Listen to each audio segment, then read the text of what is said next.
Est-il possible de collecter l'énergie solaire dans l'espace et de la transmettre sans fil à la Terre? Pouvons-nous générer une énergie propre ininterrompue sans être gênés par les cycles jour-nuit, les nuages ou les obstacles atmosphériques? Ces questions font l'objet de la science-fiction depuis des décennies. Cependant, grâce au Japon, cette vision est sur le point de devenir une réalité scientifique. Les ingénieurs et scientifiques japonais courent contre la montre pour réaliser une première mondiale. Le système d'énergie solaire basé dans l'espace SBSP. Alors, comment cette technologie révolutionnaire fonctionnera-t-elle? Comment bouleversera-t-elle la géopolitique de l'énergie? Et quelle contribution apportera-t-elle à notre lutte contre le changement climatique? Les réponses à ces questions prennent forme dans les laboratoires de l'Agence d'exploration aérospatiale japonaise JAXA, à Kobe et dans les centres de recherche de l'Université de Tokyo. Le projet est si ambitieux qu'une fois réussi, il marquera l'un des plus grands tournants de l'histoire énergétique humaine. Il pourrait mettre fin à l'ère des combustibles fossiles, éliminer la dépendance énergétique et transformer l'espace en une ressource pour l'avenir durable de l'humanité. La première étape de ce voyage est de comprendre les détails techniques du projet. Le projet se trouve 3 composants fondamentaux parfaitement intégrés. Le premier est une gigantesque station de collecte d'énergie solaire placée en orbite géostationnaire GEO.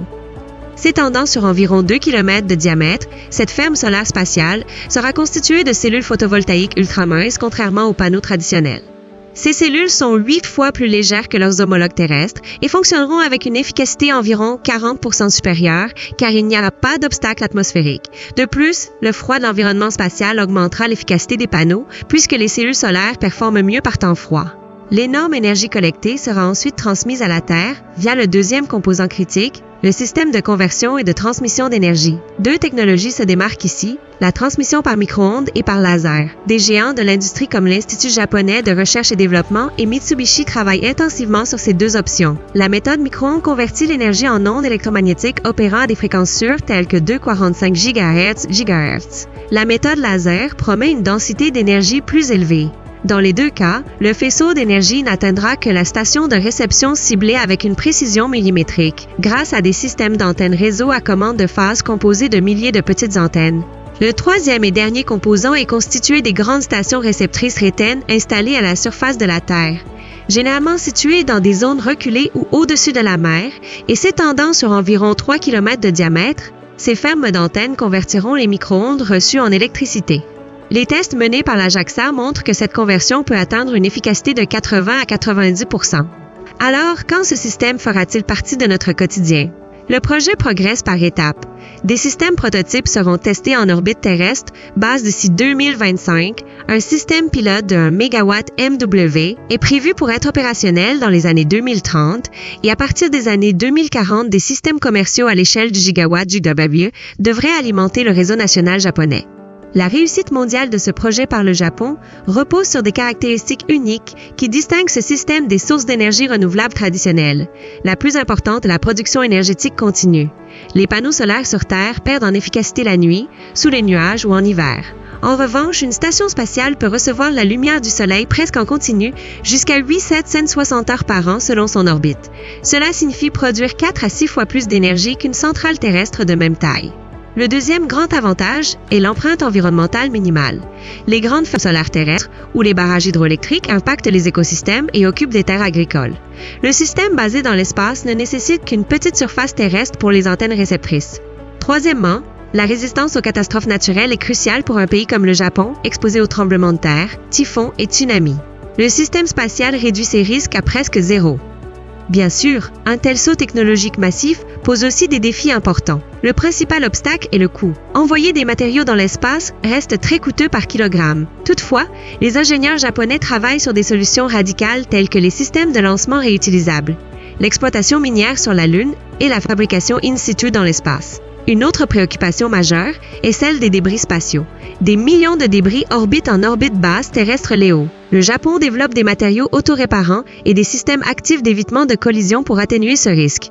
L'efficacité de la transmission d'énergie est un autre défi technique. Les conditions atmosphériques peuvent engendrer des pertes lors de la transmission par micro-ondes. Les équipes de l'Université de Kyoto travaillent sur des systèmes optiques adaptatifs qui corrigent en temps réel les distorsions atmosphériques. Le succès de ce projet aura un impact profond, non seulement pour le Japon, mais pour le monde entier. Le premier effet, et le plus évident, sera une révolution dans la géopolitique de l'énergie. Actuellement, la répartition géographique des ressources fossiles façonne les relations internationales et alimente les conflits. L'énergie solaire spatiale pourrait fondamentalement changer cette équation. Chaque pays pourrait recevoir de l'énergie de satellites passant au-dessus de son territoire. Le Japon, qui importe 88% de son énergie, vise à atteindre l'indépendance énergétique grâce à cette technologie. Cela représente non seulement une liberté économique, mais aussi une autre. Les bénéfices environnementaux représentent un autre impact mondial. Atteindre la neutralité carbone est essentiel dans la lutte contre le changement climatique. Une seule station spatiale d'1 gigawatt JW pourrait éviter environ 1,8 million de tonnes d'émissions de carbone par an. Cela équivaut à retirer 400 voitures de la circulation. L'objectif japonais de capacité entre 5 et 10 gigawatts en 2040 signifie des économies de carbone pouvant atteindre 18 millions de tonnes par an. La dimension économique du projet est également impressionnante. L'investissement total est estimé entre 165 et 240 milliards de dollars d'ici 2050. Bien que cela semble énorme, les retours seront bien plus importants. Une station de 1 GW est projetée pour générer environ 876 millions de dollars annuellement grâce à la vente d'énergie. Plus important encore, les technologies développées de transport léger et robotique spatiale déclencheront la naissance de nouvelles industries valant des centaines de milliards de dollars. Rien qu'au Japon, le projet devrait fournir entre 2 et 3 millions d'emplois d'ici 2050, agissant potentiellement comme une bouée de sauvetage pour le pays face au vieillissement de la population et à la diminution de la main-d'œuvre. Le Japon n'est pas seul dans cette aventure épique. La coopération internationale est jugée vitale pour le succès du projet. Partage de technologies et tests conjoints sont menés avec la NASA. Des accords de coopération existent avec l'Agence spatiale européenne ESA sur la sécurité spatiale et la normalisation. Des accords visent à réduire les coûts de lancement. Cependant, la compétition mondiale est aussi présente. La Chine prévoit d'établir son propre système d'énergie spatiale d'ici 2050. La Defense Advanced Research Projects Agency (DARPA) aux États-Unis étudie les applications militaires du système. Cette compétition accélère les progrès technologiques, mais engendre aussi des défis diplomatiques concernant l'attribution des orbites et fréquences spatiales. Les dimensions éthiques et sécuritaires du projet sont également soigneusement prises en compte. L'espace deviendra-t-il une source d'énergie monopolisée par les pays riches? Le Japon s'engage à adopter le principe que cette ressource appartient au patrimoine commun de l'humanité et à œuvrer pour que les pays en développement bénéficient aussi de la technologie. Une autre inquiétude concerne le risque d'armement de la technologie des faisceaux d'énergie. Les responsables japonais insistent sur une transparence totale lors des tests et sur des systèmes de sécurité à plusieurs niveaux assurant que les faisceaux atteignent uniquement les récepteurs préautorisés. Alors, à quoi ressemblera le monde en 2051?